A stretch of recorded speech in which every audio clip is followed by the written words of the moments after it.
Olha só, Atos, capítulo 15. E aí, em Atos, capítulo 15, o contexto disso aqui é o Concílio de Jerusalém. Eles estão discutindo lá se vai circuncidar os gentios ou não, o que vai mandar eles fazerem ou não, etc. E aí, dentro desse contexto, tem um momento que eles chegam lá no versículo 25, e eles falam assim, ó. Assim concordamos todos em escolher alguns homens e enviá-los a vocês com nossos amados irmãos Paulo e Barnabé, homens que têm arriscado a vida pelo nome de nosso Senhor Jesus Cristo. O que esse texto ele está mostrando para nós aqui? O líder, ele tem que ser uma pessoa que arrisca. O que às vezes trava a gente de desenvolver a liderança? O conservadorismo excessivo. Você começa a pensar, mas se eu me arriscar a ter essa reunião e tocar nesse assunto sensível, talvez as pessoas vão implicar comigo, eu posso perder gente, isso pode me causar um tumulto na igreja. Ou se eu me arriscar a dar esse passo, talvez eu não vou ter dinheiro suficiente para poder arcar com os custos disso. Então, vou ficar conservador, tenho dinheiro, estou garantido aqui. Ou se eu der esse passo aqui, eu posso arriscar o meu ministério, a minha reputação no meio das pessoas, porque se der errado, as pessoas vão me chamar de fraco, ou de fracassado, ou não vão mais querer me seguir mais. Esses dias eu estava conversando com uma pessoa num contexto de que ela não estava engajada, vamos dizer assim, o suficiente na igreja. Ela estava fazendo corpo mole para algumas coisas e ela tinha essa coisa de que assim, se acontecer isso aqui eu não vou, acontecer isso aqui eu tiro o corpo. E aí eu estava comentando com ela, você imagina comigo que o padrão da igreja na história e hoje são de pessoas que cara, se você for para a igreja, se for num culto num domingo, você está arriscando perder a vida. Então, todos esses caras aqui, era isso que eles arriscavam quando eles se reuniam em algum lugar, iam frequentar um culto, participar de um culto, e isso ainda é realidade em boa parte do planeta Terra, né? A maioria dos cristãos hoje vivem em situação de perseguição, eles não vivem em situação de liberdade como nós vivemos aqui no Brasil. Então, o cara, ele não mata culto, e nós estamos falando só de matar um culto, mesmo que a vida dele está em risco. Nós matamos culto porque choveu, porque hoje ficou difícil, porque lá na igreja uma pessoa virou a cara para mim, tá de birra comigo e eu estou me sentindo mal de estar lá. Porque o meu carro furou o pneu, o Uber tá caro. Porque não sei o quê. Então você imagina a distância que a gente está ficando das pessoas que fizeram a igreja acontecer e fazem a igreja acontecer. Então, quando a gente traz isso para a perspectiva do risco, e aí essa é uma pergunta que eu queria que você pensasse sobre ela, se você quiser daqui a pouco compartilhar também, você pode ficar à vontade. O que você está efetivamente arriscando hoje quando você decide que você vai dar um passo a mais na sua liderança? Então, às vezes eu estou arriscando não ter lazer no fim de semana. Às vezes eu estou arriscando não trocar de carro. Às vezes eu estou arriscando alguém falar mal de mim, alguém me criticar, alguém... tipo assim, está vendo a desproporção do que a gente arrisca hoje? E às vezes a gente não arrisca, comparado com isso aqui, porque aqui, volta lá no versículo 26. Homens que têm arriscado a vida. Então, o líder, ele não pode de jeito nenhum adotar a postura de que um ministério de manutenção é ok. Que se eu viver esse ano e não implementar nada que avance, tá tudo bem, porque eu não perdi ninguém. Se eu viver esse ano e eu não batizar ninguém, tá tudo bem, porque também ninguém saiu da minha igreja, todo mundo foi doutrinado, todo mundo foi ensinado. Se eu viver esse ano e eu não arriscar um prejuízo, tá tudo bem, porque eu consegui manter as coisas que existem. Então, essa é uma pergunta que eu queria que você pensasse na prática sobre ela agora.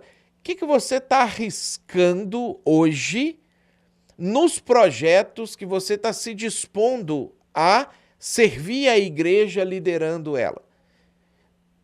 Talvez nada, é uma resposta possível e honesta, e tudo bem. A partir de agora, você pode começar a pensar em como nada não ser uma resposta, né? Talvez o que você vai falar, o que você vai responder, comparado à vida, é muito pequeno. Aí a gente volta para essa questão. Por que ou o que levava Paulo e Barnabé a arriscar a vida? Eles amavam o trabalho. Aquilo era uma coisa que era uma paixão para eles.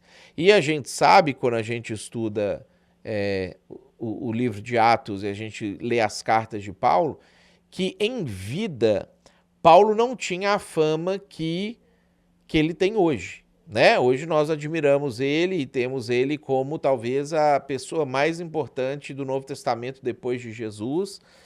E se não é a mais importante, é a segunda mais importante, mas ele está ali.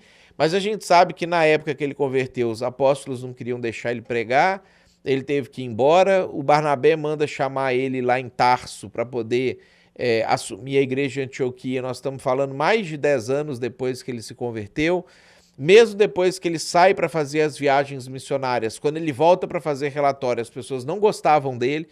Paulo já tinha 30 anos de ministério, já tinha plantado a maioria das igrejas na Ásia Menor e no mundo ocidental. Quando ele chega lá em Atos 20 ou 21 e Tiago vai receber ele, Tiago fala assim, cara, que legal, você está fazendo um bom trabalho, mas assim, o pessoal está falando mal de ti aqui, e ele enche Paulo de críticas.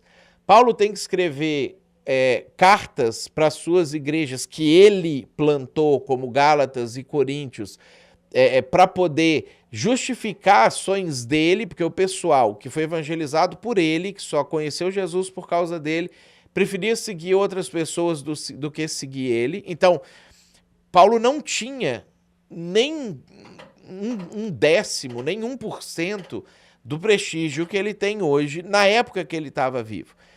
E ainda assim, ele não ficava, porque esse povo é ingrato, porque esse povo me trata mal, porque esse povo não me respeita, porque esse povo não me tem em consideração, porque eles pagam a passagem do Pedro e da mulher dele e não paga a minha passagem do meu companheiro. Então, quer saber, eu nem vou mais ir nessa igreja, porque quando ele reclama isso, ele reclama e ele fala, eu tô falando isso porque eu amo vocês.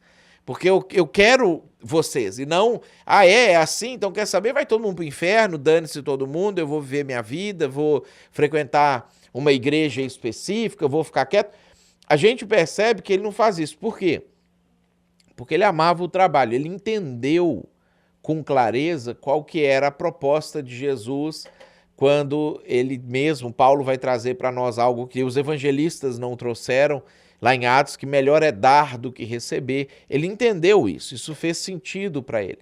Então, a minha pergunta é, o que você arrisca hoje, quando você fala sobre ministério, o que você coloca em risco hoje, e como está o seu coração em relação a amar o trabalho e desprezar o posto de mando?